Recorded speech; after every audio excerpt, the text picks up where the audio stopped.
You are cruising at 70 in the fast lane, music up, not a worry in your head, and then your car just quits on you.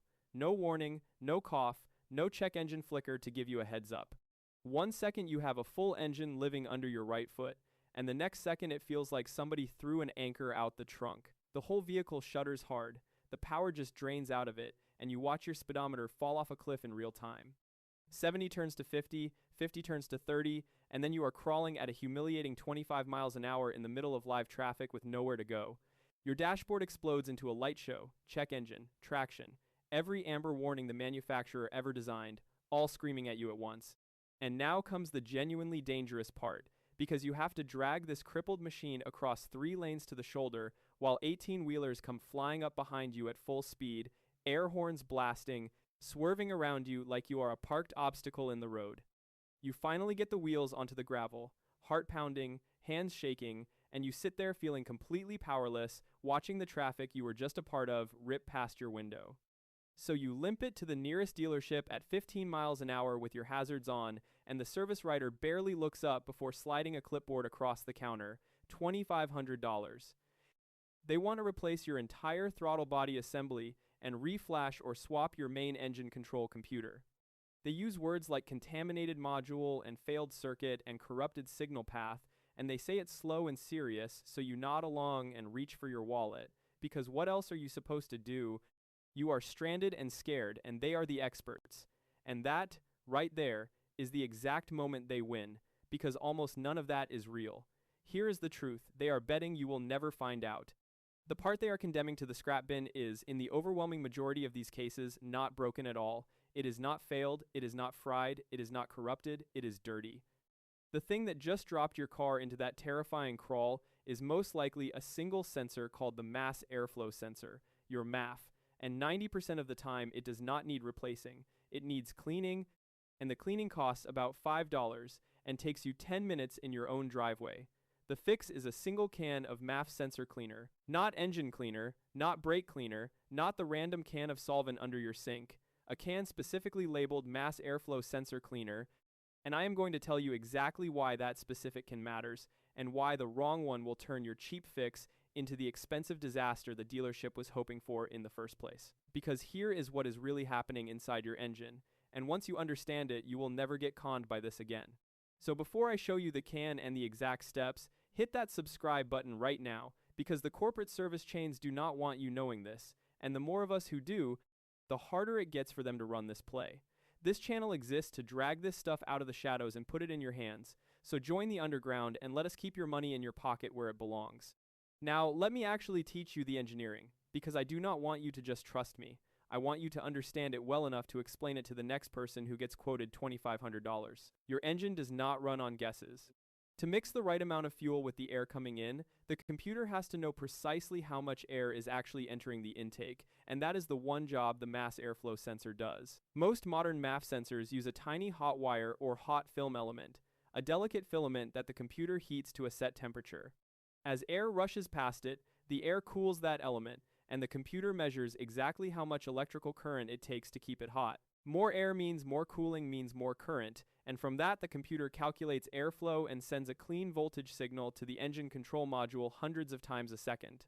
It is an elegant little instrument, and it lives or dies on the cleanliness of that one hot element. Now here is where it goes wrong. Your engine has a system called positive crankcase ventilation, and as part of normal operation, oil vapor and combustion byproducts get routed back through the intake tract. Over tens of thousands of miles, those volatile oil vapors drift across that hot sensing element and bake onto it, layer by microscopic layer, building up a thin, varnished, insulating film. You cannot even see it with your naked eye. But that film acts like a blanket over the element. It changes how fast the element loses heat to the passing air, which means the sensor starts reporting airflow numbers that are slightly but consistently wrong. The computer is now getting a lie. It thinks less air is coming in than really is.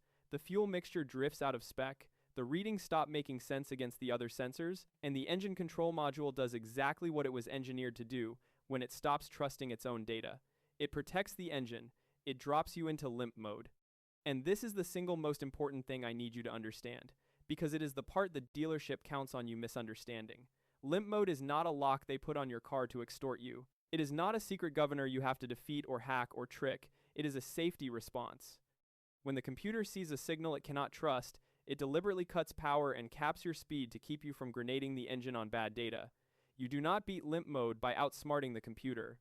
You beat it by removing the contamination so the sensor finally tells the truth again, and once the computer is getting honest readings, it has no fault left to protect you from, and it lets you go. You are not fooling your car. You are healing the sensor so your car stops needing to save you from it.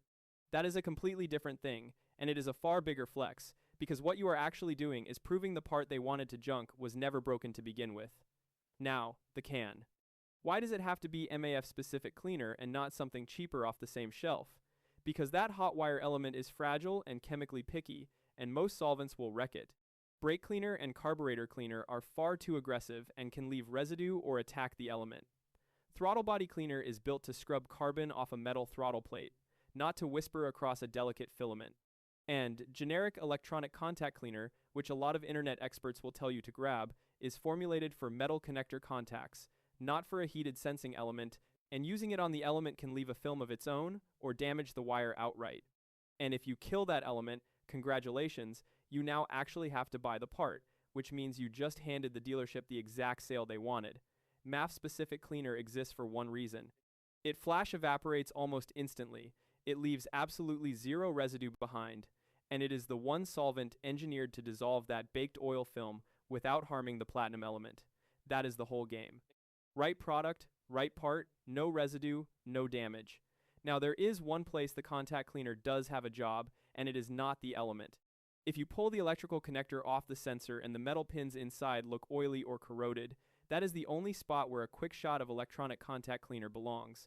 On the pins, never on the sensing element, and with full dry time before anything goes back together. Element gets MAF cleaner, pins get contact cleaner only if they are dirty, and you keep those two jobs separate in your head. Before I give you the exact steps, let me tear apart the thing they will try to upsell you instead. The $150 advanced multi-system scan and recalibration package sounds technical, sounds thorough, sounds like real work. It is not. When a technician runs that, they are plugging in a scan tool and clicking a button to clear the stored fault code. That is it. They are not cleaning anything. They are not touching the physical cause. They erase the code, the dashboard goes dark for a day, you drive off thinking it is fixed, and then that same filthy sensor sends the same bad reading and the same code comes right back, and you are in limp mode again by the weekend. They sold you a software band-aid over a physical wound and kept the actual root cause completely hidden from you, because the root cause costs $5 to fix, and they cannot bill you $2,500 for honesty. So here is exactly how you do it yourself. First, turn the ignition fully off and remove the key entirely, or if it is a push-button car, make sure it is completely powered down and the key fob is out of the vehicle and set on the bench away from the engine bay. Let the engine sit until it is dead cold, not warm, not lukewarm, cold to the touch. Pop the hood and locate your mass airflow sensor, which sits in the intake tubing between your air filter box and the throttle body, usually a small plastic housing with an electrical connector plugged into it. Unclip and unplug that electrical connector first. Then remove the sensor itself, which is typically held by two small screws or a clip, and slide it out of the intake tube so you can see the sensing element inside the housing. Do not touch that element with your fingers, a rag, a brush, a cotton swab, anything. It is too delicate for physical contact. Hold the sensor so it can drain, and spray the MAF-specific cleaner generously across the element, letting the solvent and gravity carry the dissolved oil film away. Several short bursts is better than one long soak.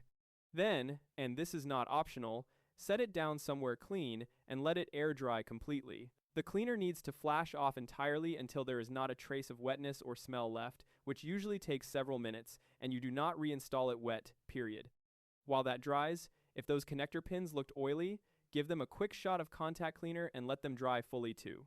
Once everything is bone dry, slide the sensor back into the intake, screw it down, plug the connector back in until it clicks, and only then start the engine.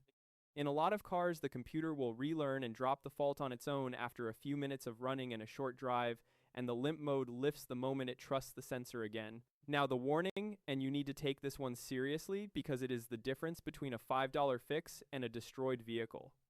MAF cleaner, contact cleaner, and basically every aerosol solvent in this category are highly volatile and extremely flammable hydrocarbon compounds. That is precisely why the key has to be out and the engine has to be stone cold before you spray anything.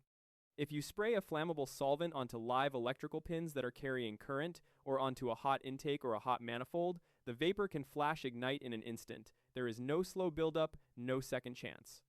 A flammable vapor cloud plus a single spark or a hot surface equals immediate ignition, and an engine bay fire moves faster than you can react, melting wiring harnesses and torching everything around it before you have even processed what happened. So no spraying near anything live, no spraying on anything hot, no shortcuts, key out, engine cold, full dry time before power touches it. Respect the chemistry and it is completely safe. Disrespect it and it bites instantly. Now, I have to be straight with you about scope, because this is exactly where overhyped internet videos lie to you, and I refuse to. This fix works when the thing that dropped you into limp mode is a dirty mass airflow sensor or a gunked up throttle body. That covers a huge percentage of these sudden power loss limp mode events, which is why it is worth knowing. But it is not a magic wand for every dashboard light. If your sensor is genuinely failed, not dirty, but actually dead, cleaning will not resurrect it, and you will need the part. If your limp mode is being triggered by a transmission fault, a boost or turbo problem, a misfire, or a dozen other unrelated systems, this will not touch any of that because the cause is somewhere else entirely. Cleaning restores a contaminated sensor. It does not repair a broken one, and it does not fix a problem that was never about the sensor in the first place. And honestly, that limitation is the whole point, because the real scandal here is not that cleaning fixes everything. It is that the dealership took a sensor that only ever needed cleaning and tried to sell you a brand new throttle body and a new computer for $2,500. The part was not broken, it was dirty. They knew the difference, and they bet you did not. So let us put it side by side one more time so it really lands. On one side, a predatory $2,500 bill to replace a throttle assembly and an engine computer that were both perfectly functional, plus the labor markup, plus the temporary code clear that solves nothing. On the other side, a $5 can of the correct cleaner, 10 minutes in your own driveway, and a sensor that goes right back to telling your engine the truth so your car drops out of limp mode on its own. No scan tool, no appointment, no ransom. That is the entire con laid bare, and now you can see straight through it. So do something with this. Send this video to every single person you know who has ever been quoted a fortune over a mystery dashboard light, every friend who got talked into a new computer they never needed, every driver who got left helpless on a shoulder and then shaken down at the counter. The more people who understand that dirty is not the same as broken, the fewer of us end up paying $2,500 for a $5 can of cleaner, and the harder it gets for them to keep running this play on good people who just wanted to get home.